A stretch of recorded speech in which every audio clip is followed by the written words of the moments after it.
сұрағым менен кетемін деді. Мен сілердің атыңардан ошол депутатқа жооп жаздым. Депутаттар уялса жой басқандан, мен уялбайм жол шыпырып жатқандан.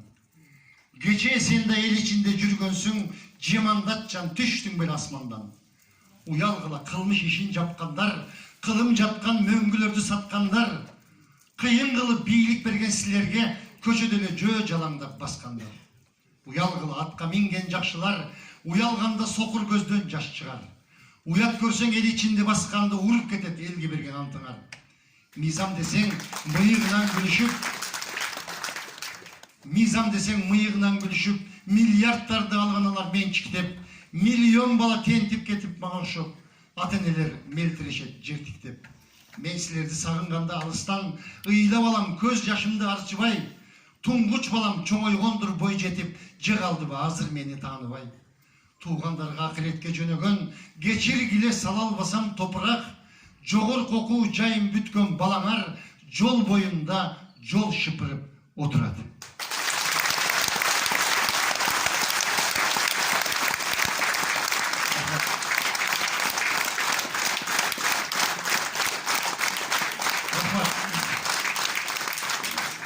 Рахмат. Мен суу буйбутчунчу. Мен мурда жаш кезде трибунада графин коюп, анан суу коюп алып сүйлөсө, ойлочумун да көйрөңдөнбөй элем жөнүндө суу.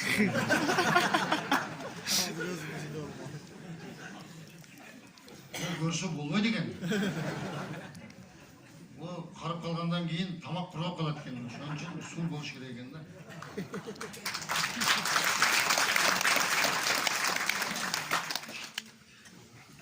Бул сууну ичип атып, дагы бир белесиме түшүп кеттик. Кыскасы бул жүрөктө бул кандайдыр бир түртүп бияка чыккысы келейин деген ойлордо муну жазбасам мен ооруп калам да. Эгер ушуну айтып, жеткизип, анан кийин койбосом, тура берет да менде бишекчи. Ошон үчүн депутаттар жөнүндө көп нерсени өздөрү жаздырышат да. Мен концертиңиздин атын ким коет дейт. Мен айтам, бийлик коет. Мен уялам деп концерт койдум. Ушу депутат коюп берди дедим.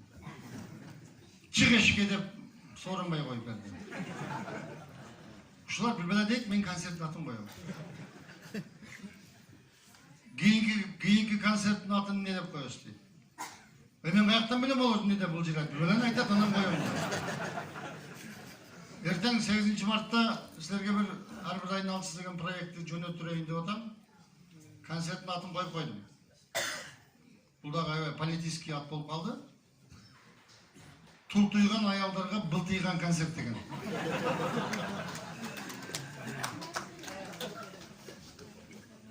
Нормально болот?